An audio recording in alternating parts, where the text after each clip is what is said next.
We are now beginning on the second tape of our interview on February the 12th with Mr. McNally. And Edward McNally will continue as the interviewer here. And again, in our room here is Marcella McNally, Mr. McNally's wife. Okay, Edward. Thank you, Frances. And so there isn't any confusion, of course. I'm Edward Daniel. We're interviewing Edward Lawrence, and this is, of course, his wife, Marcella McNally, in the room with us as well.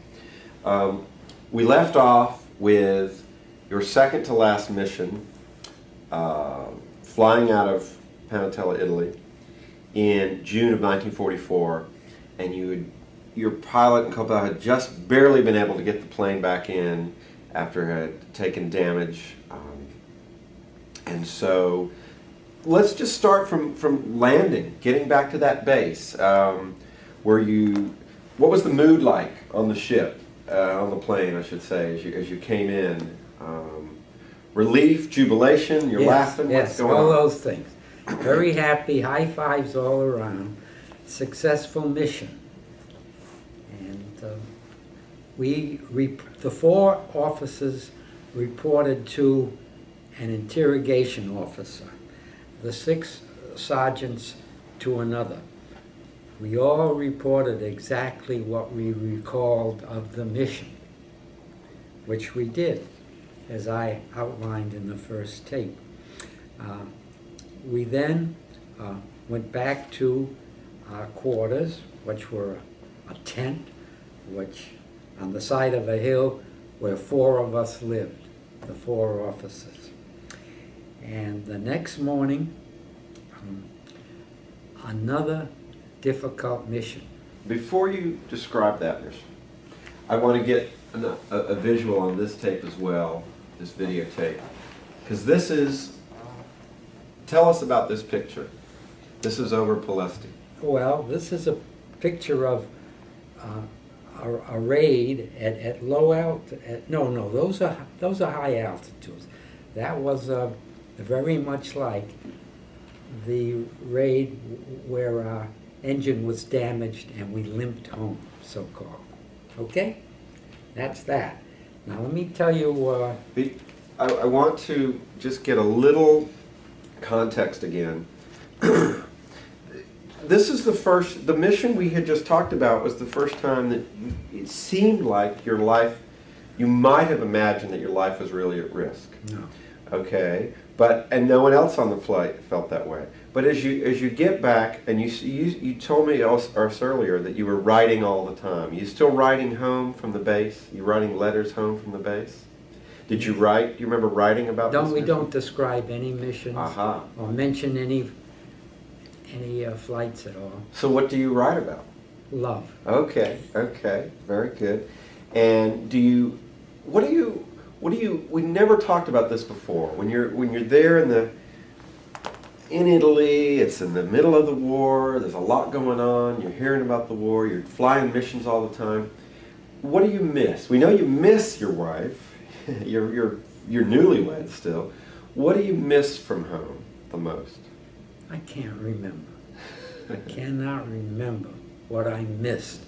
I can remember exactly how I lived there, day-to-day living. It wasn't bad. It was comfortable, the food was okay? Well, I'll tell you how we made it comfortable.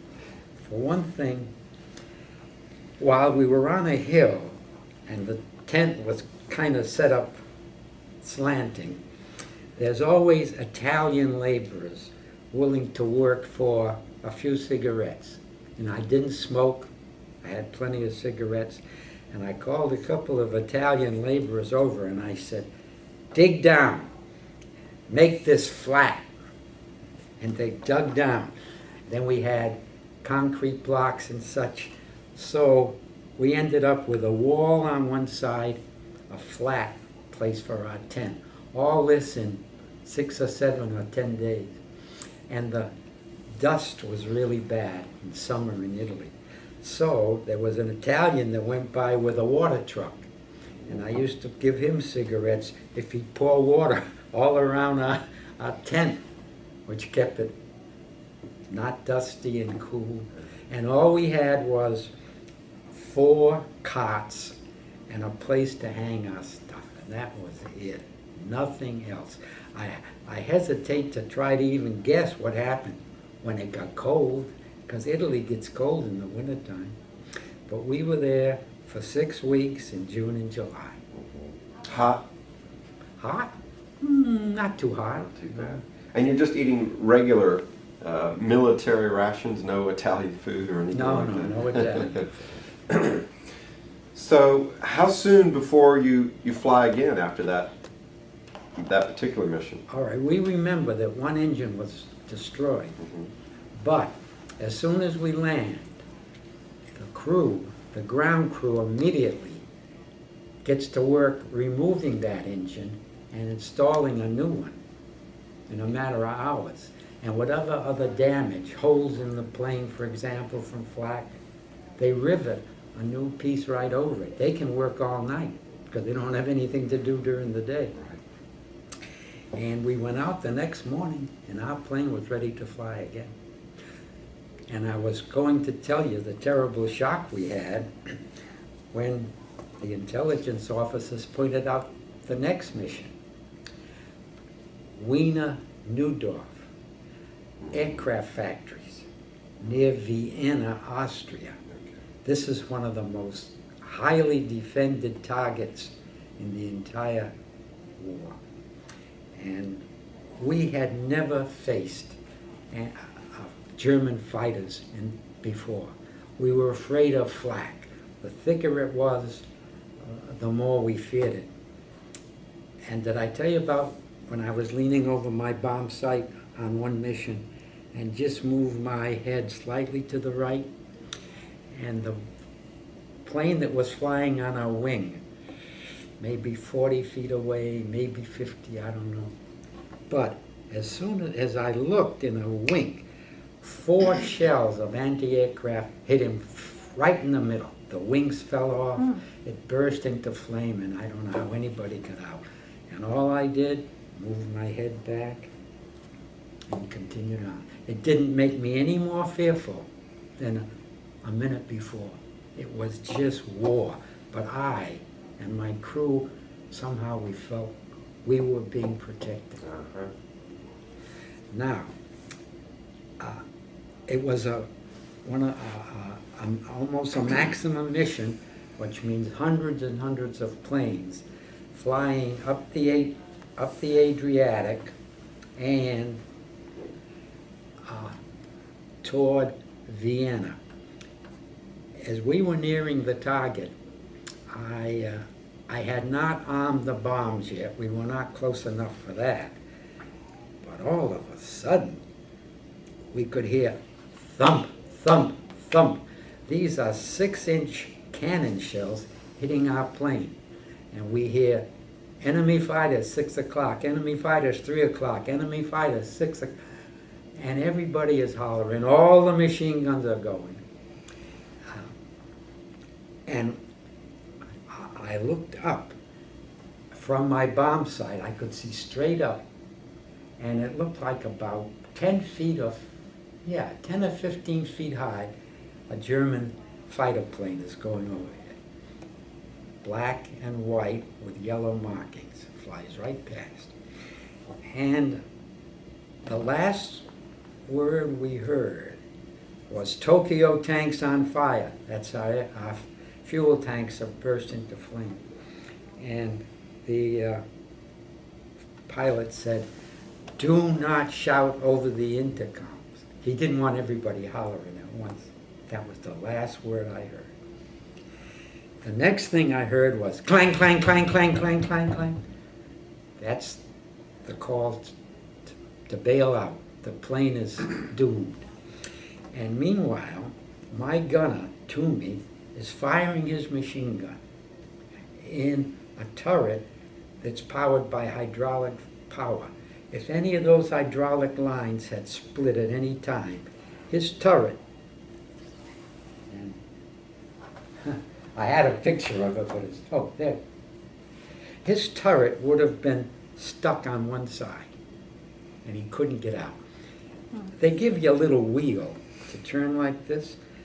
You might use that on the ground in training, but when the plane is going to explode in about 15 seconds or so, you have no time to wheel it out.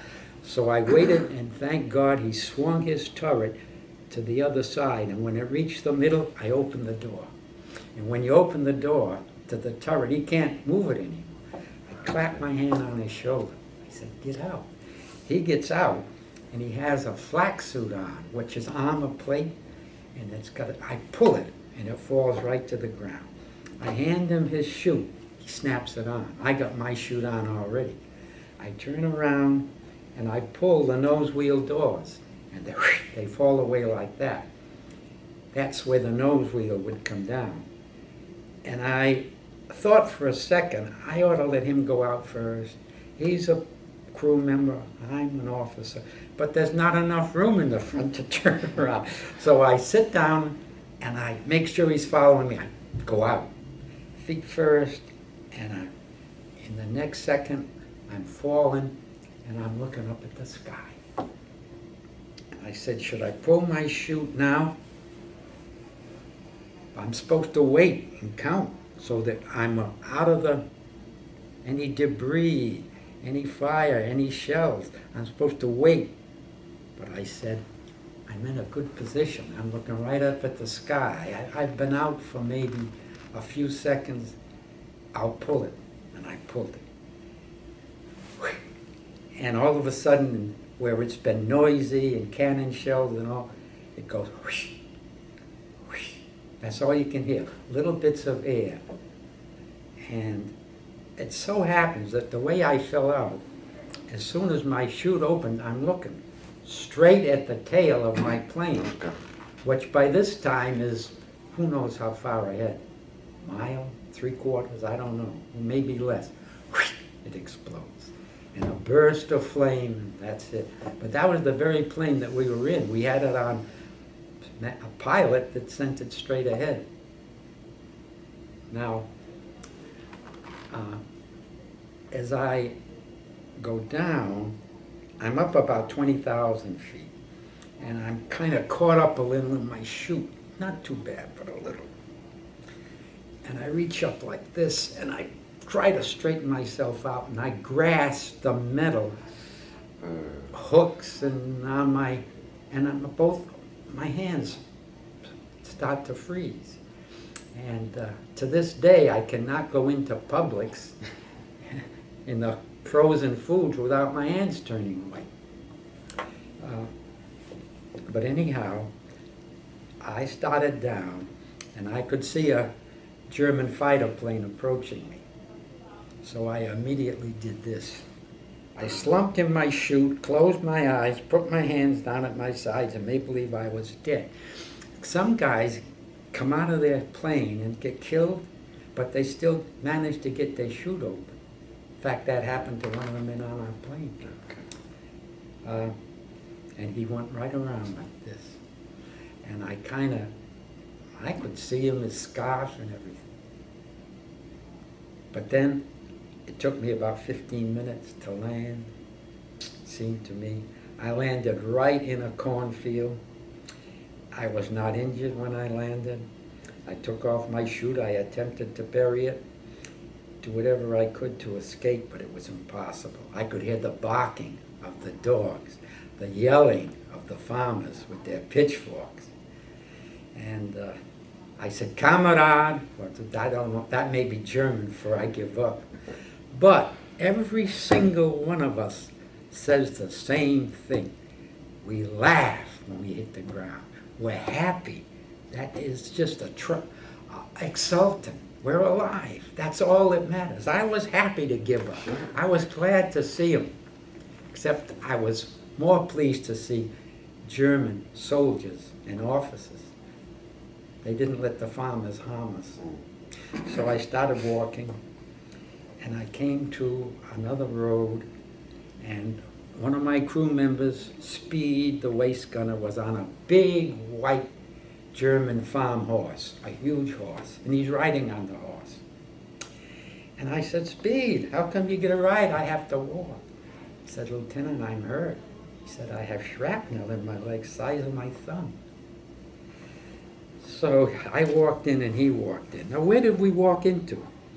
We walked into the little village of Andau, Austria, Andau. And I swear it was exactly like Hansel and Gretel of 200 years. It was dirt streets, geese walking on the dirt streets. You had stone houses, white. They didn't have thatched roofs, but it was that kind of a village. There would have been no place in that village to keep prisoners of war, but we walked maybe a quarter of a mile away, and we came upon the same anti-aircraft batteries that could have knocked some of our men down. And they made us form a big circle and just wait. Now, how many of you at this point? 8 maybe. Are you recognized? Seven. People from your crew? Yeah, that's all. That's the only ones that were there, about 7 of us. And this is in the morning, I'm assuming. Is it? No, I don't know. Okay, but daytime. Yeah. Oh yeah, it's daytime. And none of us seemed to be hurt, of the 7 of us. And people they're lying down, but I decided to stand up and be arrogant. So when the German officer questions me, he said, my name's McNally. He said, that sounds Irish. I said, yes, I am Irish. He said, I thought they were neutrals. I said, they are neutral and I'm Irish, but my forebears are Irish, many generations back. So that was the conversation I had. Later on, we're put in a truck. They don't use gas. No, I don't believe any equipment was using gas at that time in a civilian use. They burned carbon, charcoal or something of that nature. And as we rode through Vienna, I tried to give them a little tour. Fellas, that's the Vienna Opera House over there if you want to look. When we got in we were still feeling a little cocky, but when we got in the Vienna railroad station, and the Nazis and the SS, well, they were scary. All black uniforms, skulls on their caps, and you know they could sentence a man to death just by pointing to him. We didn't feel so cocky until they walked away, and then okay, then we felt better. We started on a trip from Vienna to the Baltic, and we had many interesting adventures on that trip. On a train then? Oh, yeah. The first one was our first night, and they stopped and put us in a room in a German Air Force field.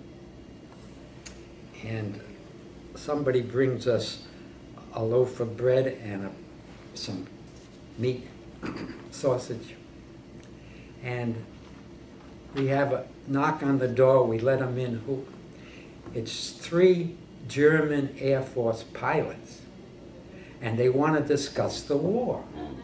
They want to brag about the number of planes they shot down and so forth.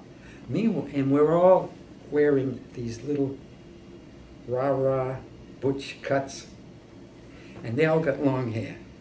And they say, you Americans have short hair. And I said, yeah, you Germans have long hair. Why is that? Said the girls like it. So that's pilots from 2 air forces getting along. It's amazing. And later on, came to a big interrogation building, and I saw for the first time Americans trying to get through the garbage cans to eat this. Now, when I was interrogated, the first thing I noticed was on the walls of the room, which was about this size, were all books, like that one. Close it up and let me hold it up. This is of the size of the mission book. And it said, do not take into the aircraft. You're supposed to, and they had a whole bunch of them lining the whole thing. So the guys took them into the aircraft. Oh, God. And they started talking to me. Edward McNally, you're from New Bedford, you went to New Bedford High, and on and on and on. And what they do is they tell you everything they know about you so that you will break down and you will start talking to them. They offer you a cigarette. And they told me all, they know when I graduated, when I got my wings. And I looked them in the eye and I said, you know why you know all these things? You read the papers in Mexico City. That was what they did. They had somebody send all the papers to Mexico City and they read them in their, they had diplomatic offices in Mexico. But anyhow, he knew all about me, but he did ask me my age. And I said, I'm 21 today, July 19th. And another officer, a major, had been sitting on the other wall, observing the whole thing. And he got up and walked over. He said, I'm from New York. Shake hands. I hope you have a better birthday on the next birthday. And I said, thank you. That was the end of that interview. And he was German? He was German. He had come to New York as a child and went back to serve in the intelligence.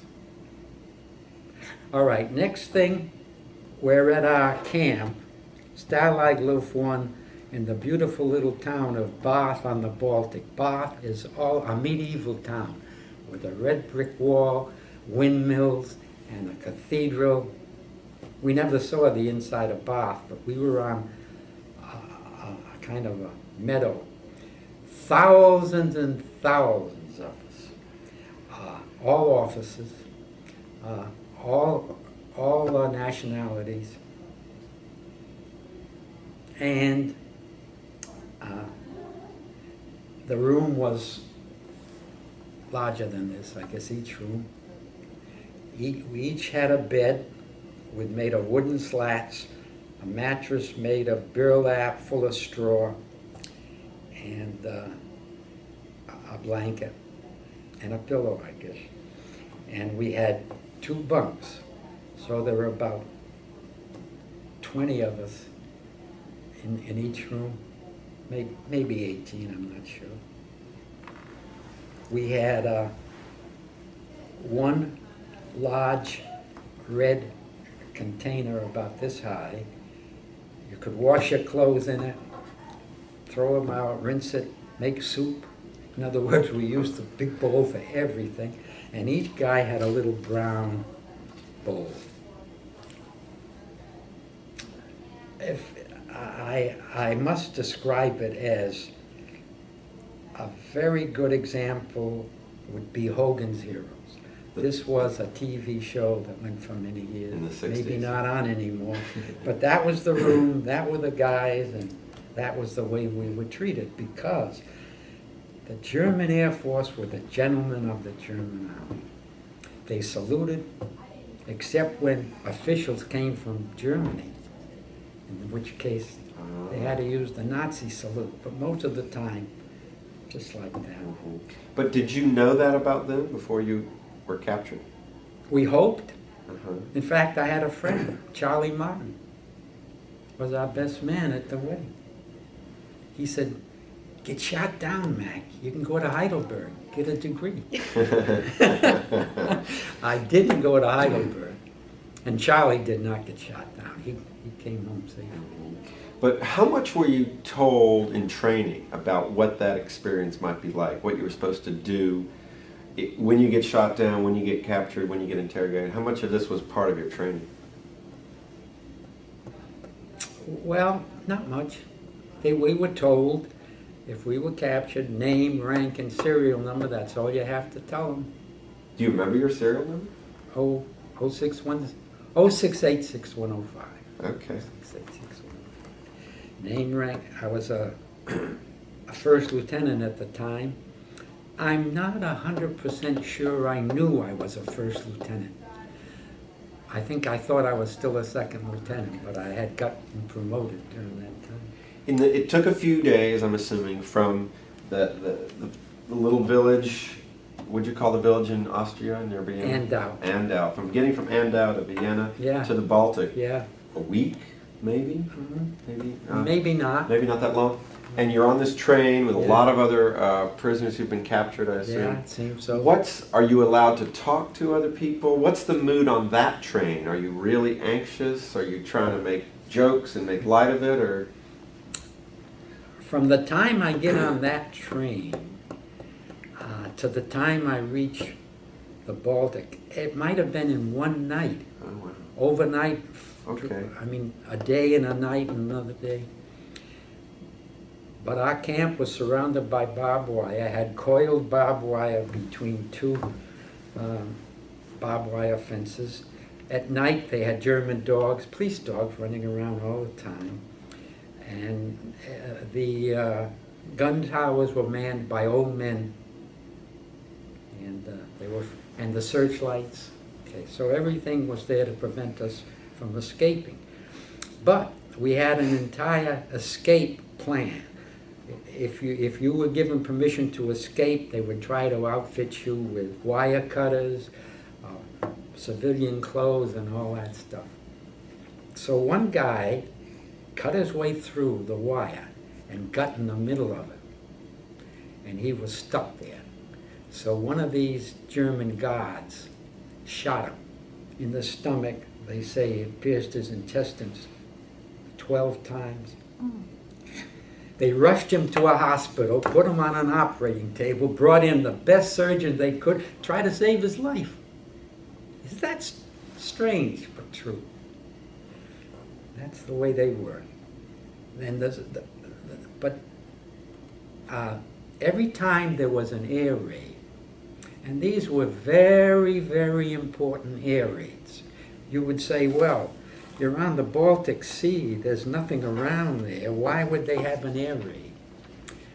But there was an air base within 10 or 15 miles where they were developing the V-1 and the V-2 bomber. And they would fly over from England to bomb that air base to prevent the development of those bombers. And we're supposed to stay in. In other words, locked down all the while till you hear the all clear. One guy had washed the dishes, took his pan, went out to throw the water out, they killed him. Shot him. So you see, they're friendly on one time, and yet they're so strict. Officers probably wouldn't do that, but these are probably corporals. So I could go on and on and on, but let me get to the end. Well, just a second, Dad. I want to make sure we don't miss this, because there is a war. People are experiencing the war everywhere. Here's the clip. Hold it up. That's from the New Bedford Standard Time. Standard Times, dated. Now this is coming out on Wednesday, September 27th. Quite late. It's 2 weeks, almost 10 weeks later that this finally. And so, you know, that's the article that your mother, you may have, I'm sure, and your wife saved. It says Germans hold flyer prisoner. Edward L. McNally has been missing. What do you know about how Mother?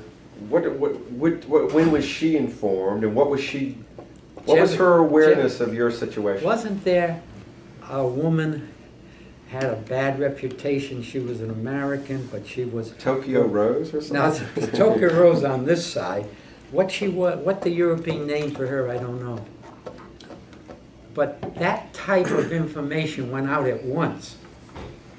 So Marcella knew that I was a prisoner quite soon, because there were good Samaritans all over this country that listened on their radio phones, and they would take down the names and addresses of all the prisoners, and they would send them a card. Your husband or your son has been captured and is a prisoner. Marcella got those cards.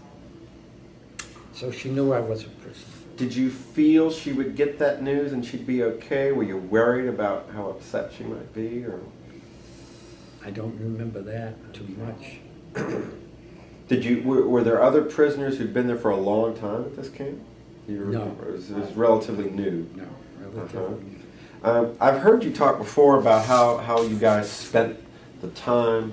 Talked a little bit about how what the routine was and how you essentially amused yourself. Americans are so industrious and so ingenious. I told you we had beds made of slats. Those slats were about 4 inches wide and 30 inches long. And we would use them in handicrafts. Now, what would we use for a knife? We'd use a kitchen knife. We'd take a stone and sharpen it on a kitchen knife, and we would cut in to this soft wood on the slats. One guy made a clock. A guy in a back bunk not 4 away from me made a clock that ticked. And it had, what do you call those things that hang down? Pendulum. Yeah, it had a pendulum. We played football. I played football with an All-American from Clemson, touch. We were allowed to throw a baseball. We could plant a garden. And the best thing about the whole experience in prison camp was seeing the man who came to dinner, a theatrical performance. The Red Cross took good care of us. Now, I know a lot of the veterans of this camp made a book of their experiences. Hold that up. It was called Behind Barbed Wire, and it was a story about our prisoner of war experience. And the most important thing, of course, was our newspaper. It was called The Powwow. Yeah? Stalag Luft 1. How could you fellas in prison camp have a newspaper? I should hold that up. I'll hold it up. Yes, indeed. It was printed on very thin, like toilet paper, and someone would bring it in around noontime every day. We could read it, and then he'd take it somewhere else. Eisenhower's, we had a radio. Eisenhower would send us a signal.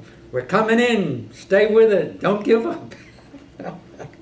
Oh, that's strange. Yeah. So did you get the sense that the invasion went well and things are going well? And oh yeah, we knew soon? everything that was happening. Now let me tell you something that I wasn't so proud of then, but damn it, I'm proud of now. This is a very strange event. We got the word that Nazi propaganda office was sending heavyweight champion Max Schmeling to greet the men. And we got the word, don't go near him. I want all the thousands of you, stay away. Don't give the propaganda officials anything to be proud of. So thousands and thousands of them stay away. One guy goes to shake hands with Max Schmeling. It's McNally. I go down there, and Max says hi, I say hi. And he said, where you from? I said, Boston. I said, you remember Jack Shockey? And he laughs, Jack Shockey. He won the heavyweight championship from Jack Shockey. And you know why I went? Because there was a guy who was a clean fighter. He married a movie actress and stayed married to her. He became a parachutist and jumped in Crete. He was not an officer, he was an enlisted man. Okay, so I said hello to him. What did I read in the paper just a few months ago? When Joe Louis was suffering from brain damage and was almost broke, who paid for his hospitalization in his final days? Max Schmeling. Can you believe that coincidence? Only one guy out of 4,000 or 5,000 greets him as a fellow fighter, and he takes care of Joe Louis. Amazing. So you were there for better part of a year. Almost a year. So what about when you'd have a holiday? Oh, meaning Christmas. What was Christmas like in prison? We had a spread that you wouldn't believe. We had candle lighting, we had ham, and we had potatoes, we had dessert, we had everything under the sun, which we could make on one little stove with charcoal bricks, and you probably have it in there about the Red Cross packages. We got a little package. I'm going to just show you like so. We're supposed to get one every week. Sometimes we get them every week. Sometimes we got them every 3 or 4 weeks. They had them by the thousands in Switzerland somewhere, by the millions. And what did you eat normally? What did they serve you? They didn't serve us anything. So what'd you eat? What'd you eat? Oh wait, I'll take it back. They served us something we called Jerry Brod, Okay. which was German bread. It had a good amount of sawdust in it. And we considered it very valuable, but it wasn't fit to eat the way they served it. So the guy that could cut the thinnest slice got the job. We would take a kitchen knife, sharpen it to a fine edge, and a guy would start on a Jerry bread. And he'd cut the slices, yay, so thin. Then we'd toast them, so it was edible. We also got rutabagas, which we would never eat again in our lives. We made up our mind. We used to write poems about how bad rutabagas. Did we ever get meat? Maybe we got horse meat maybe twice in a year. But mainly it was kartoffels, that's potatoes. Some guys immediately tried to make vodka. We'd get raisins and prunes, so they'd ferment them for some kind of liquor. We got cigarettes, all kinds. Sometimes the strangest kind of cigarettes. One brand was alligators. I don't know how popular they were in this country. Now you had a mustache, but didn't you grow a beard at one point? I had a good-looking beard. And so good-looking that I had a guy who was an artist make a picture of me. I lost the picture and they made us shave the beards for sanitary reasons. Sure. Nobody could grow even a beard or a mustache. Let's just show one more picture. Just hold that open for a few seconds. These are these scenes of the prisoners relaxing, putting on productions, etc. I mean, I don't want to sound like it was a resort or a such, but you were treated pretty well, is what you're saying. The gentlemen of the German army were the Air Force, and they allowed us to play tricks on them. Tell us. We would line up in formation, and a German sergeant would go by, ein, drei, fine, and he'd count us to make sure everybody was there. So we would take a shovel and dig a little hole, right about yay so big. And of course, he can't look down, so he's got to walk along counting. And when he steps in the hole, he will fall. And we considered that very, very funny and get a big laugh out of it. We were never criticized, we were never harmed for doing that trick on the sergeant. Throughout any of this experience, had you ever heard from someone who came from another part of Europe or something, anything about the Holocaust that was going on? Well, we got it in the newspaper that we got every day. Yeah, we knew about the Holocaust. And we were frightened when all the Jewish boys were herded into one part of the camp near the front gate toward the end of the war. I'm sure the order went out to kill all the Jews. Thank God for the Air Force. They didn't allow it to be done. When you say the Air Force didn't allow it to be done, what do you mean? Yeah, the German Air Force were probably in control of their own prison camps and wouldn't let the Jewish prisoners be moved. Now, okay, how did I get out? Right. We got up one morning and there's no guards. It's wide open. Why? Because the Russians are coming. And what's the date, you think? I can't tell it. I can't remember the date. It's not important. The Russians, we used to say, they have a bottle of vodka in one hand. They've been drunk since Stalingrad. That's what we used to say about the Russians. Now, what they used to do was have a corps of Mongolians who would ride into a town on horseback with swords, and they would terrorize the people, so they would never raise their hand.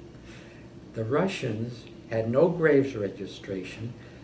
If your husband or son didn't come back, they say he must have died, he must have been killed. They would set up no camps of their own. They just moved in with the people and commanded the people to feed them and so forth. And it's true, by the time they reached my prison camp and broke down the fences and all, they were drunk. Okay, so we were forbidden to leave the camp. Wait to be relieved by your own officials. But my friend Tony Santos, a teacher from Provincetown, and I from New Bedford, we got together, we got a boat. Oh, I told him to start packing up stuff. Get a pack, take some stuff. So when I saw what he had toilet paper and a chess match. I said, where's the food and water? Well, he went back and got some food and water. We got in a little boat, we rowed Would you bring anything else out with you? Well, this was later. Okay. That was not in the prison. Okay. Okay, and we met up with the Russians. And I said Roosevelt, they said Stalin, that's all we knew of each other's language.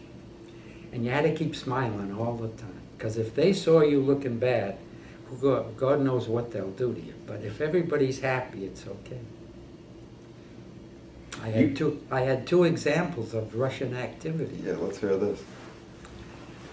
There's two of them, and they've got a wagon with drawn by horses, and one guy's trying to sleep and the other guy is handling the horses. So the guy that wants to rest himself, he tries to hand the reins to the other guy. The other guy pulls out a knife, sticks it in his ribs, just to remind him that he's supposed to keep driving.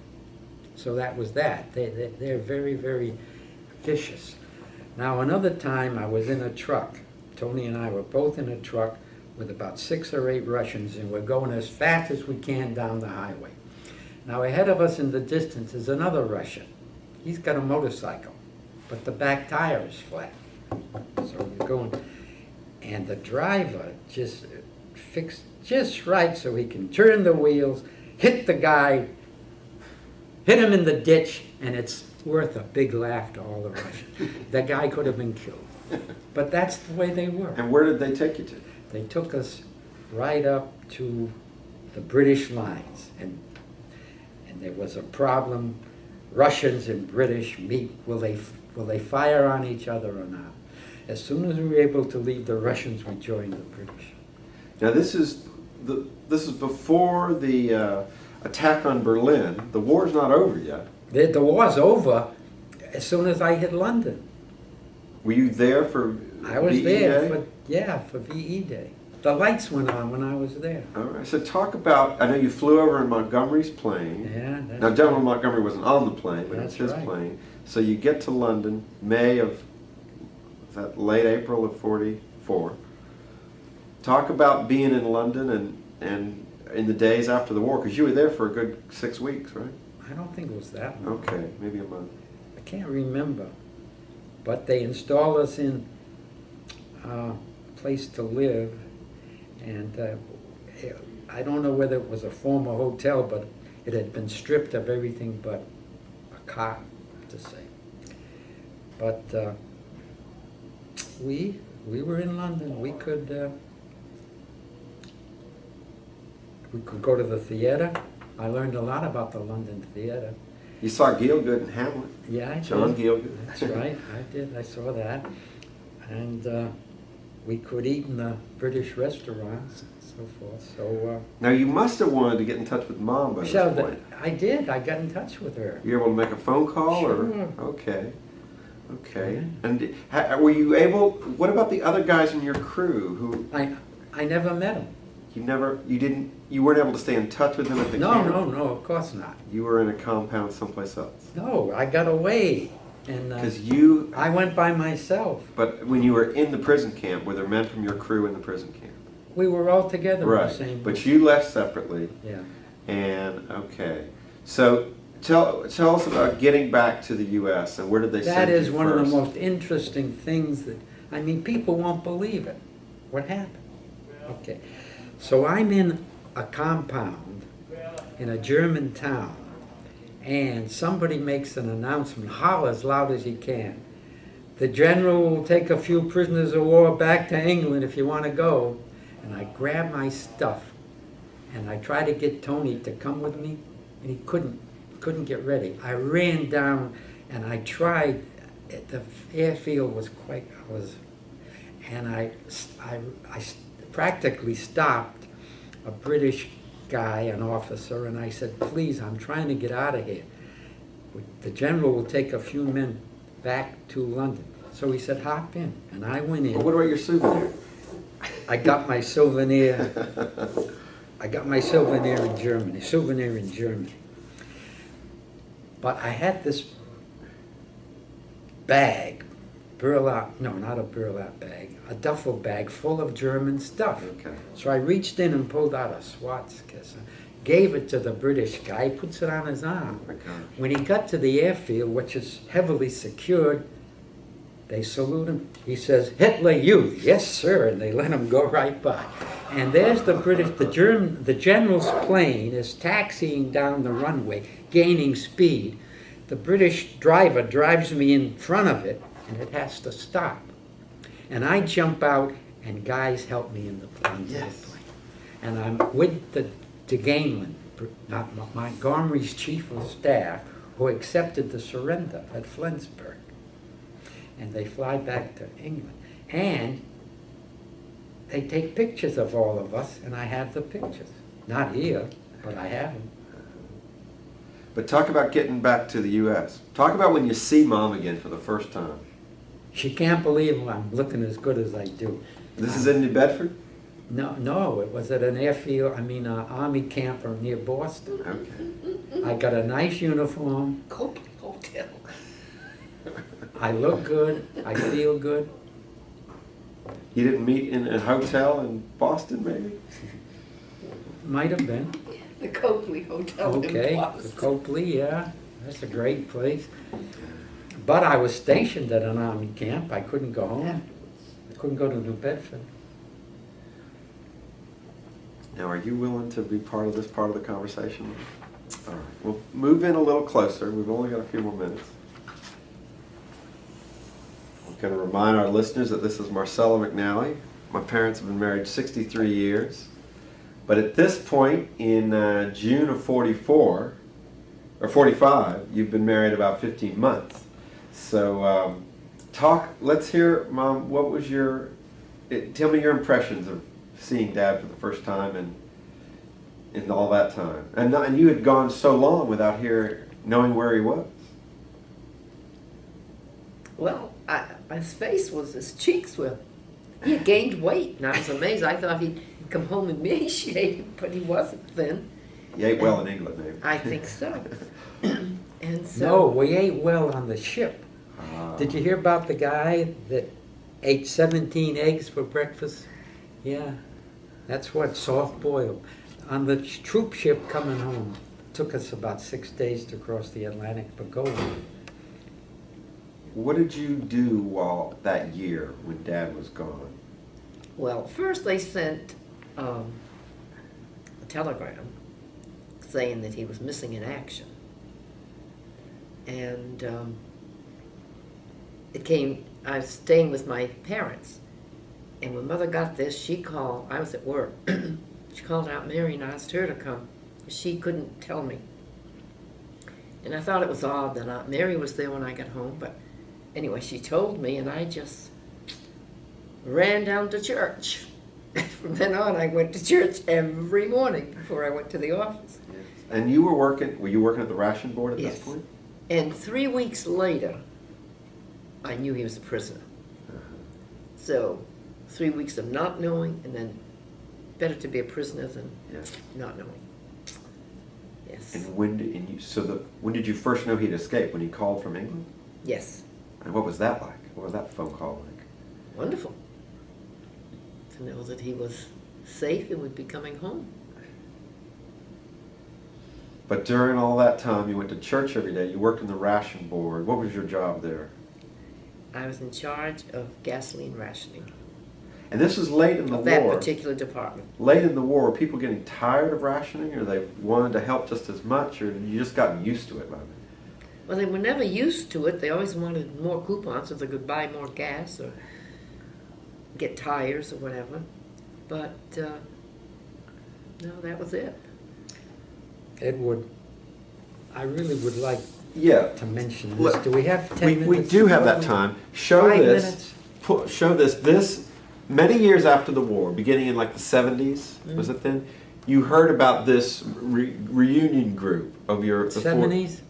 Or The 80s? 90s. Was it that late? Yeah. What? And you started going to reunions Yeah. of this 464th Bomb Group. Right. And then at one reunion, you heard that your group, your whole crew, had been awarded a Distinguished Flying Cross. Not for the last mission, but for the mission that barely made it across That's right. back to base.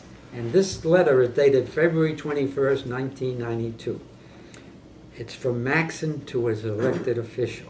Recently, I was reunited with an old friend and co-pilot on a B-24 crew. He said, they sent me to our field hospital. I had malaria.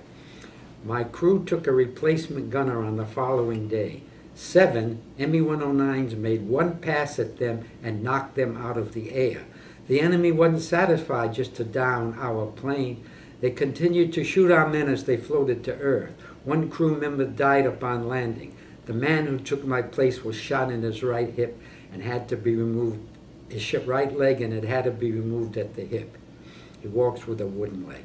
All of these men, with the exception of my replacement, were on the mission I flew the day before and received the Distinguished Flying Cross.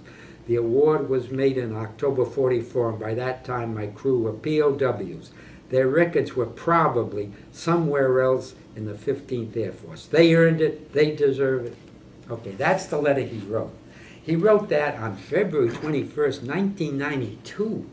That's 15 years ago. What took so long? You didn't know you were going to get an award. That you ever were due. That you had earned this medal. No. That's right. We didn't know.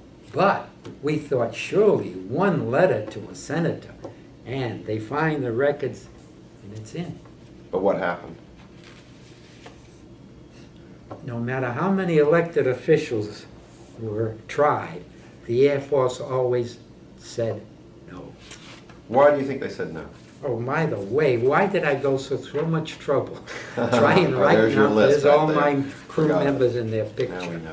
Why would the Air Force say no to the medal all these years? Because they had a law and they insisted that some commanding officer must recommend them for a medal, and it must continue up the chain of command. We had there was nothing in anybody's file. No officer ever recommended my crew for a medal. So it was useless, it was hopeless. Now I'm going to tell you what happened and why we got the medal. Right. And we only have a few minutes now, if that's okay. You can summarize this. The bombardier bombed each bomb and successfully released the bomb load on the military target on July 15. We lost contact with our squadron and group. Engineer Fish was able to get all possible power out of the engines, over the Atlantic, Radio McGill, and so forth. Remember what I described? Yes. Well, that was written out in a letter.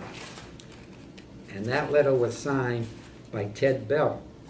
So I wrote such a letter, Bell wrote such a letter, and we had this pitifully short letter. Yes. There were 3 letters. And we wrote to our elected officials. My son's elected official in Los Angeles. My son in New York attempted to get nationwide publicity on TV, failed.